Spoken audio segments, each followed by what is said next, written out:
आज के क्लास में हम लोग स्टोर लेजर अकाउंट का एक नया मेथड बेस स्टॉक मेथड पढ़ेंगे। Base stock method question number 26 देखेंगे अगर आप SBPD पब्लिकेशन कॉस्ट अकाउंटिंग के बुक में चैप्टर 3 में ये मेथड आपको मिल जाएगा। क्वेश्चन नंबर 26 में क्वेश्चन में बोला है from the following information taking into consideration in the base stock value method issue and closing inventory. Receipt में आपका जो रिसिप्ट है वो जनवरी 1, 10, 15, 22 में अलग अलग डेट में कुछ रिसिप्ट अलग अलग रेट से है और इशू भी है जनवरी 6 को, 12 को, 18 को और जनवरी 25 को अलग अलग क्वांटिटी दिया हुआ है इशू का। बट इम्पॉर्टेंट बात यह है कि assume base stock is 200 kg at the rate of ₹8 पर kg। आपको ये याद रखना है, क्वेश्चन में ये लिखा है assume base stock is 200 kg at the rate of ₹8 पर kg। ठीक है, इस क्वेश्चन में ये बात आपको ध्यान रखना है कि 8 रुपये वाला जो स्टॉक आपके पास आएगा या है या खरीदेंगे आप या खरीद चुके हैं, जो भी है 8 रुपये का स्टॉक आएगा आपके पास एक समय में और वो 8 रुपये वाला स्टॉक में से 200 kg स्टॉक आप अपने स्टॉक में मेंटेन करेंगे, उसको इशू नहीं करेंगे। वो बेस स्टॉक होगा, उसको शुरू से अंत तक आपको रखना है, उसको इशू नहीं करना है। बस इस मेथड में यही आपको ध्यान रखना है। तो चलिए आज का वीडियो स्टार्ट करते हैं। सबसे पहले 2014 में 1 जनवरी को, ठीक है, 2000 kg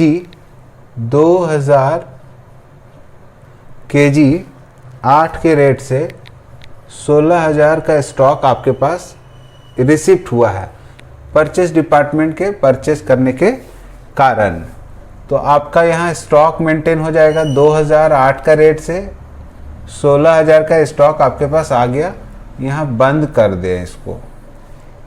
1 जनवरी के बाद 6 जनवरी को इशू करना है। तो 6 जन को इशू करने के लिए आपके पास एक ही तरह का स्टॉक है, 600 यूनिट इशू कर दीजिए। तो 608 का रेट से 4,800 आपके पास बैलेंस कितना बच जाएगा आपको पता है ना। 2000 में 600 जाएगा तो 1400 बचेगा 8 का रेट से और स्टॉक का वैल्यू हो जाएगा 11,200। इसको बंद कर दीजिए। 6 जनवरी के बाद 10 जन को 500 यूनिट 10 का रेट से 5,000 का आपने फिर खरीदा। तो आपके पास स्टॉक क्या हो जाएगा, पहले से 1408 रुपये का भाव से 11,200 का और फिर 500 यूनिट आप खरीदते हैं 10 का भाव में, तो ये आ जाएगा आपका 5,000 का। इसको बंद कर दीजिए। 10 जनवरी के बाद 12 जनवरी को इशू होता है 600 यूनिट।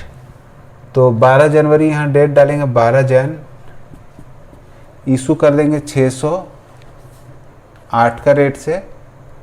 तो 8 × 48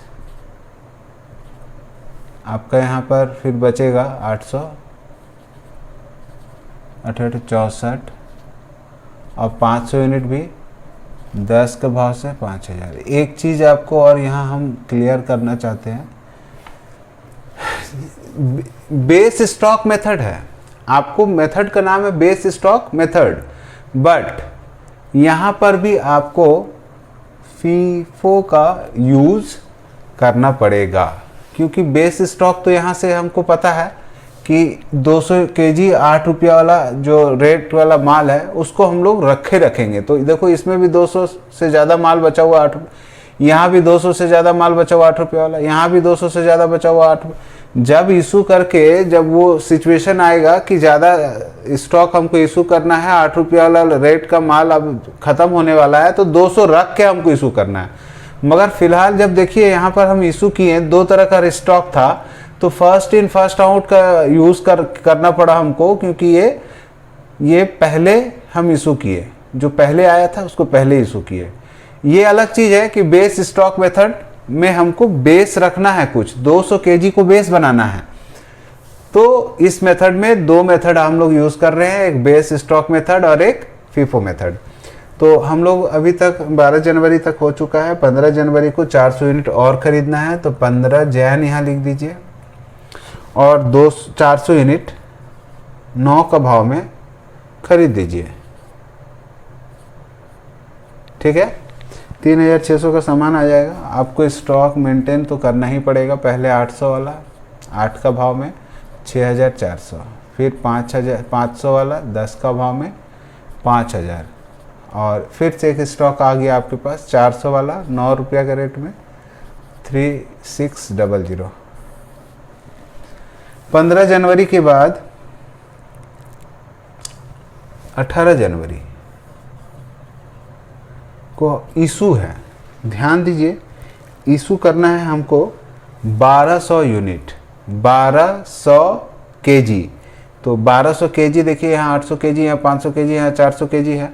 हमको तो 1200 केजी इशू करना है, मगर यहाँ पर से सबसे फर्स्ट इन फर्स्ट आउट लेंगे तो 800 वाला यूनिट पहले जाएगा। तो यहाँ पर आपको अब ध्यान रखना है। देखिए 1200 यहाँ से तो पूरा नहीं हो पाएगा, आपको 8 रुपये वाला स्टॉक तो ख़त्म हो जाएगा, फिर 5 रुपये वाला भी स्टॉक, 10 रुपये वाला भी स्टॉक को यूज़ करना पड़ सकता है आपको। तो पहले देखो 800 में से हम यहाँ 600 ही दे पाएंगे, क्योंकि हमको बेस स्टॉक मेंटेन करना है। बेस स्टॉक 200 केजी मेंटेन करना है, वो भी कौन सा, 8 रुपये वाला। तो 8 रुपये वाला में हम 200 बचा लेंगे इससे, 8 का रेट से 8 दूनी 1600 का स्टॉक बचा लिए।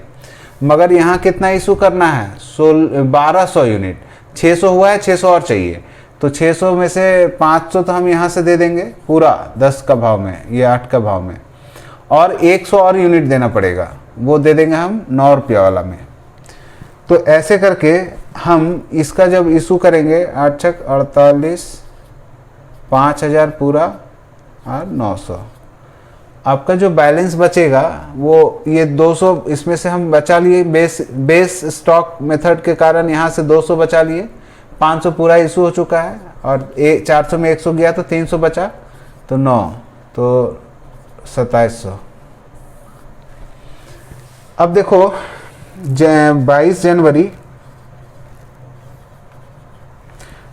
जनवरी को क्या हुआ था, 300 केजी 12 का रेट में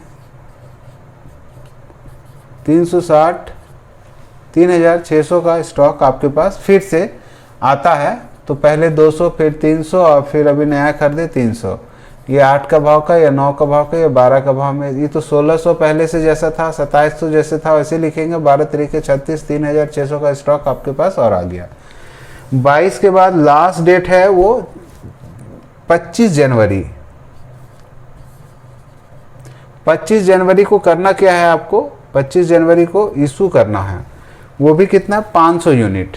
तो आपको ये हमेशा ध्यान रखना है कि ये स्टॉक जो है अब यूज़ नहीं हो सकता है। ये स्टॉक जो है अब यूज़ नहीं हो सकता है, क्योंकि हम लोगों को बोला गया है बेस स्टॉक 200 केजी है, तो इसको बेस स्टॉक बोल के हमको छोड़ना पड़ेगा। और अब हमको जो 500 यूनिट चाहिए वो 300 पूरा चला जाएगा इसमें से 9 का भाव में, और 200 इसमें से जाएगा 12 का भाव में। तो ये हो जाएगा कितना, 2700 का, और 12 दूनी 2400 का ये हो जाएगा। अच्छा, ये तो आपको रखना ही है, क्योंकि वो मेथड ही ऐसा है कि बेस स्टॉक आपको बना के रखना था 8 रुपये वाला।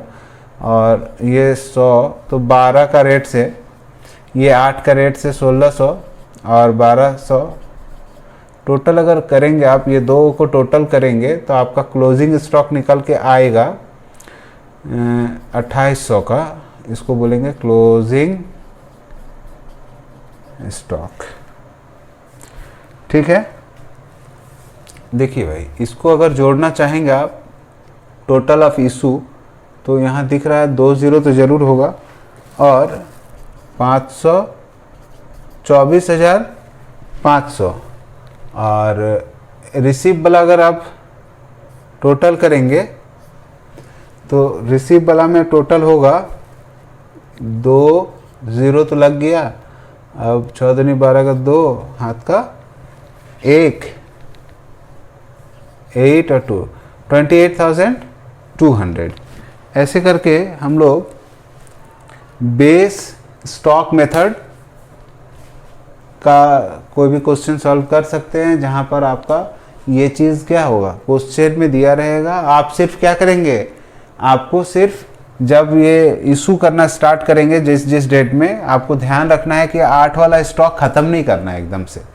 उसको जितना बोला है उतना आपको छोड़कर बाकी जो स्टॉक है उसको आप इशू कर सकते हैं, मगर इतना स्टॉक को इशू नहीं कर सकते हैं। ओके, कंप्लीट है।